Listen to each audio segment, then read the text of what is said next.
Hi friends, welcome to our channel. Today discussing about the subject name వచ్చేసి Telugu methodology. Telugu మెథడాలజీలో one of the most important topic అయినటువంటి బోధనా పద్ధతులు అనే topic సంబంధించి మనం కంటిన్యూస్గా వీడియోస్ అయితే చేసుకుంటున్నాం. అందులో భాగంగా ఇవాళ వచ్చేసి ఉపవాచక బోధన అనే టాపిక్ సంబంధించి మనం కంటెంట్ అయితే తెలుసుకుందాం. ఎవరైతే మన ఛానల్ని ఫస్ట్ టైం చూస్తున్నారో వారంతా కూడా లైక్ చేయండి, షేర్ చేయండి, తప్పకుండా సబ్స్క్రైబ్ అయితే చేసుకోండి. ఇప్పుడు వచ్చేసి ఉపవాచక బోధన అనే టాపిక్ అయితే చేస్తున్నాం.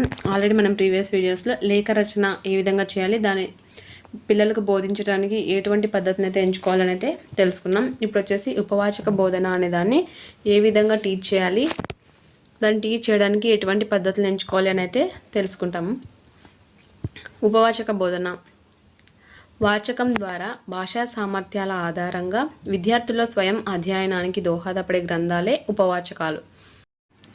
ఉపవాచకాలు అనేవి విస్తార పఠనానికి దోహదపడతాయి. ఉపవాచకానికి గల ఇతర పేర్లు వచ్చేసి సహాయ పుస్తకం, గౌణ వాచకం, పూరణ వాచకం, విస్తార పఠన వాచకం, స్వయం అధ్యయన వాచకం. ఇంకొకటి వచ్చేసి అనుబంధ వాచకం. ఇవన్నీ వచ్చేసి మనకు ఉపవాచకానికి ఉన్నటువంటి ఇతర పేర్లు అన్నమాట.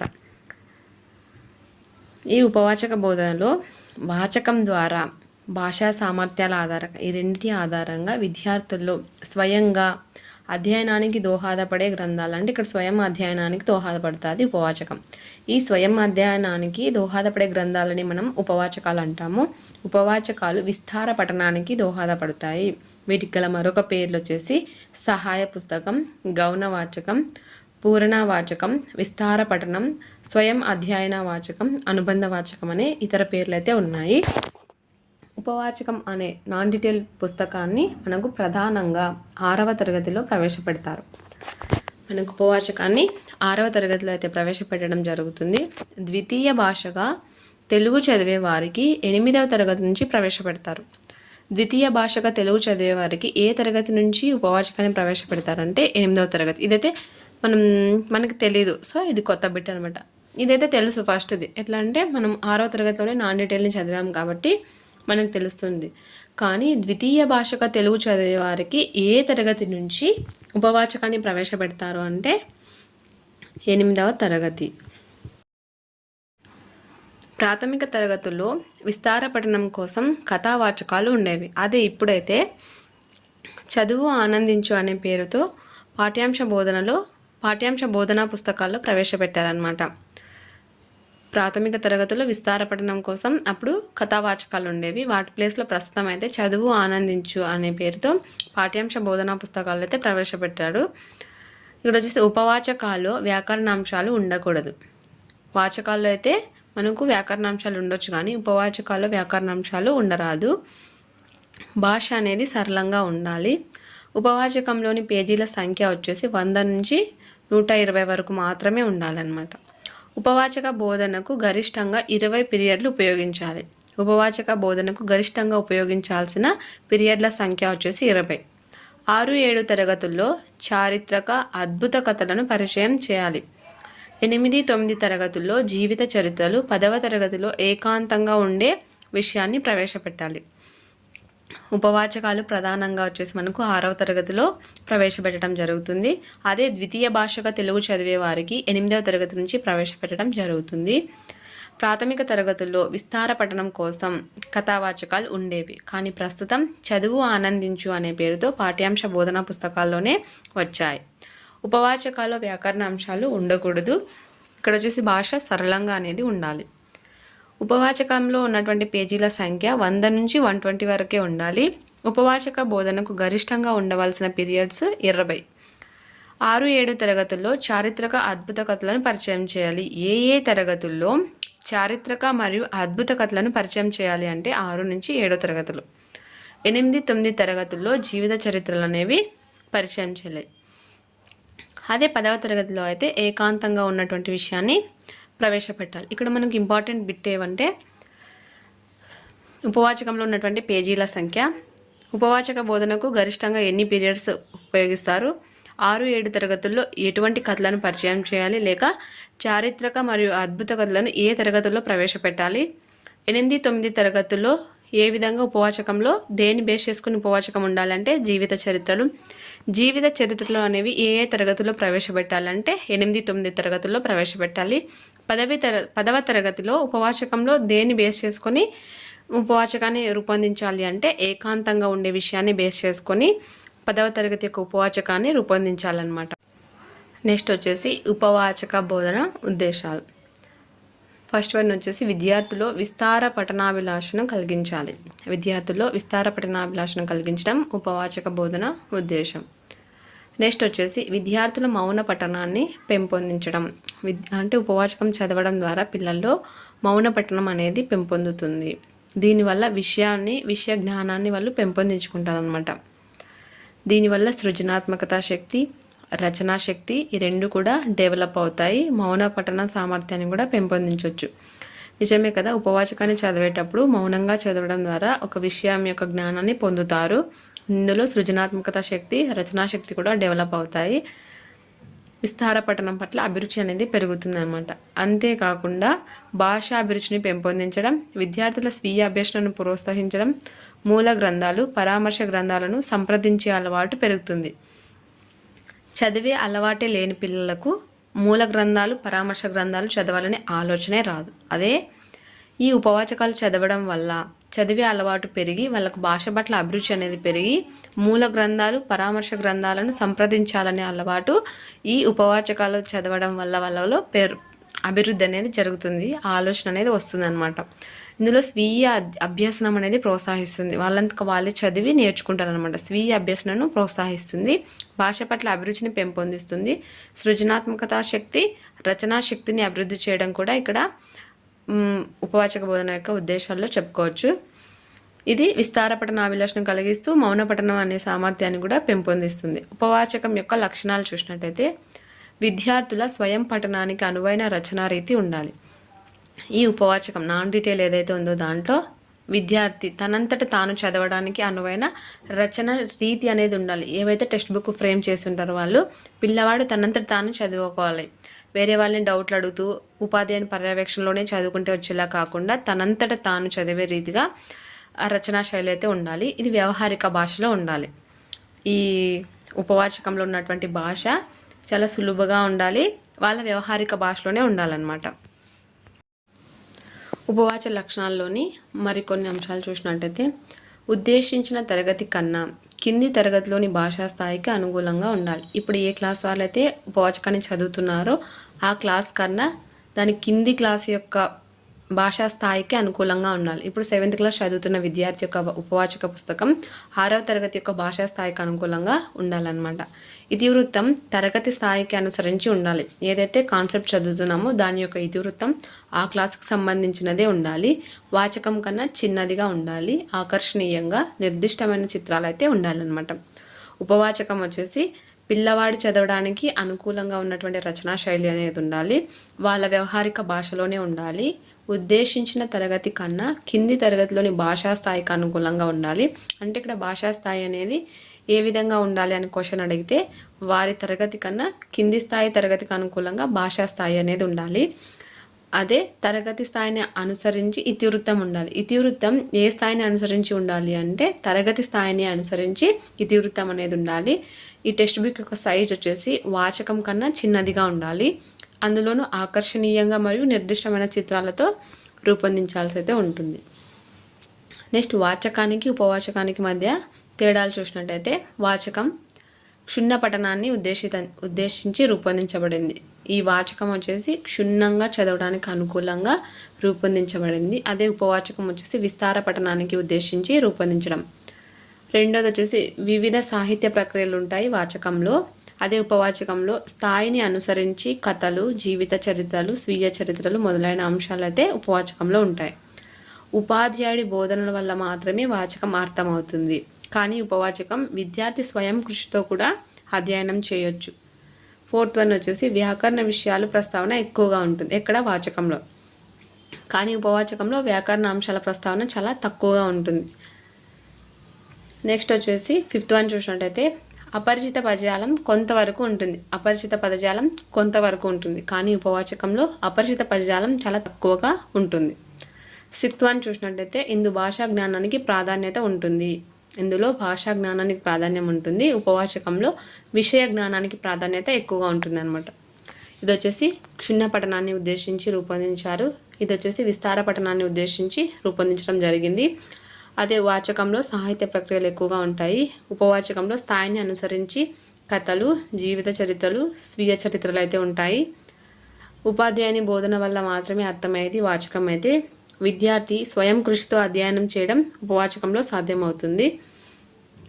వాచకంలో వ్యాకరణ విషయాల ప్రస్తావన ఎక్కువగా ఉంటుంది. అదే ఉపవాచకంలో వ్యాకరణ అంశాల ప్రస్తావన చాలా తక్కువగా ఉంటుంది. వాచకంలో అపరిచిత పదజాలం కొంతవరకే ఉంటుంది. ఉపవాచకంలో అపరిచిత పదజాలం చాలా తక్కువగా ఉంటుంది. వాచకంలో భాషా జ్ఞానానికి ప్రాధాన్యం ఉంటే ఉపవాచకంలో విషయ పరిజ్ఞానానికి ప్రాధాన్యం ఉంటుంది. ఇవన్నీ వచ్చేసి వాచకానికి ఉపవాచకానికి ఉన్న తేడాలు అనమాట. క్షుణ్ణ పఠనం, దీనికి వచ్చేసి విస్తార పఠనం. ఇక్కడ సాహిత్య ప్రక్రియలు ఉంటాయి, అక్కడ ఉండవు. స్థాయిని అనుసరించి ఉంటాయి. ఇక్కడ ఉపాధ్యాయుడే బోధించాలి, ఇక్కడ విద్యార్థి నేర్చుకుంటాడు. వ్యాకరణ విషయాలు ఉంటాయి, ఇక్కడ తక్కువగా ఉంటాయి. అపరిచిత పదజాలం కొంతవరకు ఉంటుంది, ఇక్కడ తక్కువ ఉంటుంది. ఇక్కడ భాషా జ్ఞానానికి ప్రాధాన్యత, ఇక్కడ విషయ జ్ఞానానికి ప్రాధాన్యత. నెక్స్ట్ వచ్చేసి మనం ఉపవాచకం బోధనా పద్ధతులు. ఉపవాచకాన్ని ఏ విధంగా టీచ్ చేయాలి, ఏ ఏ బోధనా పద్ధతులు ఉపయోగించాలి చూసినట్టయితే ఫస్ట్ వన్ వచ్చేసి కథాకథన పద్ధతి. మనం ప్రీవియస్ వీడియోస్లో చూస్తూనే ఉన్నాము. ఈ పద్ధతులన్నీ మనకు కంటిన్యూస్గా వస్తూనే ఉన్నాయన్నమాట. అలా ఉపవాచకాన్ని ఈ కథాకథన పద్ధతులు ఎలా బోధిస్తారు? పాఠ్యాంశాలను కథల రూపంలో అయితే బోధించాలి. బోధించేటప్పుడు ముఖ్యమైన అంశాలు ఏవైతే ఉన్నాయో వాటిని నల్లబల్లపై అయితే రాయాల్సి ఉంటుంది అన్నమాట. ఈ కథాకథన పద్ధతిలో పాఠ్యాంశాలను కథల రూపంలో బోధించి ఆ బోధించేటప్పుడు ఏవైనా ఇంపార్టెంట్ అంశాలు ఉంటే వాటన్నింటినీ కూడా బోర్డుపై రాయాల్సి అయితే ఉంటుంది. నెక్స్ట్ వచ్చేసి చర్చా పద్ధతి. చర్చా పద్ధతిలో ఉపాధ్యాయుడు ఏ అంశాన్ని అయితే టీచ్ చేయాలనుకుంటున్నాడో ఆ అంశాన్ని అంతకు ముందు రోజే చదువుకోరమ్మని విద్యార్థులకు అయితే చెప్పాలి. మరుసటి రోజు ఆ పాఠ్యాంశంపై ప్రశ్నోత్తరాల రూపంలో చర్చ అనేది జరపాలి. చర్చించిన విషయాలపై ముఖ్యాంశాలను ఉపాధ్యాయుడు నల్లబల్లపై రాయాలి. ఈ చర్చా పద్ధతిలో టీచరు చర్చ చేయడానికి కోసం ముందు రోజే పలానా లెసన్ని చదువుకొని రమ్మని చెప్పాలి. వచ్చిన తర్వాత వాళ్ళని పరీక్షించడం కోసం లేదా చర్చ జరపడం కోసం ప్రశ్నోత్తరాల రూపంలో చర్చ అయితే చేయాల్సి ఉంటుంది. చర్చించిన తర్వాత ఆ విషయాల్లో ఏవైతే ముఖ్యాంశాలు ఉంటాయో వాటిని నల్లబల్లపై అయితే రాయాల్సి ఉంటుంది. మూడో పద్ధతి వచ్చేసి పఠన పద్ధతి. పాఠ్యాంశాన్ని ఉపాధ్యాయుడు చదివి విద్యార్థులతో చదివించి ముఖ్యాంశాలను వివరించాలి. పఠన పద్ధతిలో టీచర్ ఒకసారి చదివి మళ్ళీ విద్యార్థులతో చదివించి ముఖ్యాంశాలను వివరించాలి. విద్యార్థులు పఠన నైపుణ్యాభివృద్ధికి తోడ్పడే పద్ధతి ఏది అంటే పఠన పద్ధతి. విద్యార్థుల పఠన నైపుణ్యాభివృద్ధికి తోడ్పడే పద్ధతే పఠన పద్ధతి. అంటే ఇక్కడ టీచర్ చదువుతాడు, దాన్ని బేస్ చేసుకొని పిల్లాడు చదువుతాడు, ముఖ్య అంశాలను వివరిస్తారు. అక్కడ పఠన నైపుణ్యం అయితే డెవలప్ అవుతుంది. నెక్స్ట్ వచ్చేసి ఉపన్యాస పద్ధతి. పాఠ్యాంశంలోని అంశాలు ఉపాధ్యాయుడు ఉపన్యాసిస్తాడు. ఈ పద్ధతి అంతగా అనుసరించమైనది కాదు, అంత యూస్ఫుల్ అయితే కాదనమాట. ఉపన్యాస పద్ధతిలో టీచర్ మాత్రమే ఉపన్యాసిస్తాడు. ఇది పిల్లవాళ్ళకి అంత ఉపయోగకరం కాదనమాట.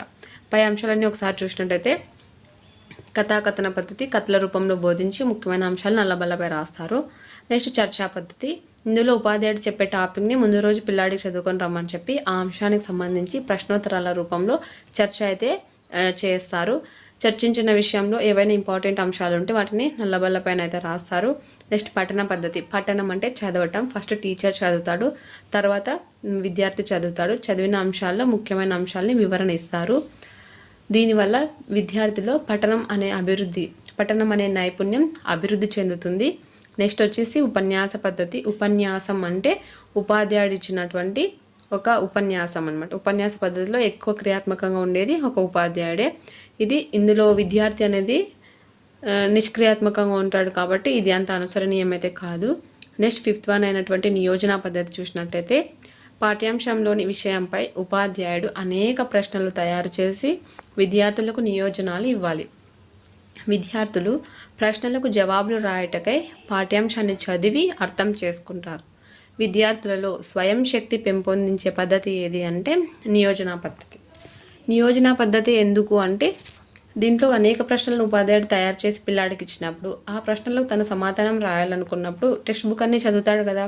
అలా చదవడం వల్ల తనలో స్వయం అభ్యాసన శక్తి అనేది పెరుగుతుందన్నమాట. అందువల్ల నియోజన పద్ధతి చాలా ముఖ్యమైన పద్ధతి. మనం అలాగే ప్రీవియస్ క్లాస్లో నియోజన పద్ధతికి సంబంధించి ఒక పెద్ద క్లాస్ అయితే చేయడం జరిగింది. అది చదివితే మీకు ఇలాంటివన్నీ జుజుబి అనమాట. నెక్స్ట్ వచ్చేసి పరిశోధన పద్ధతి.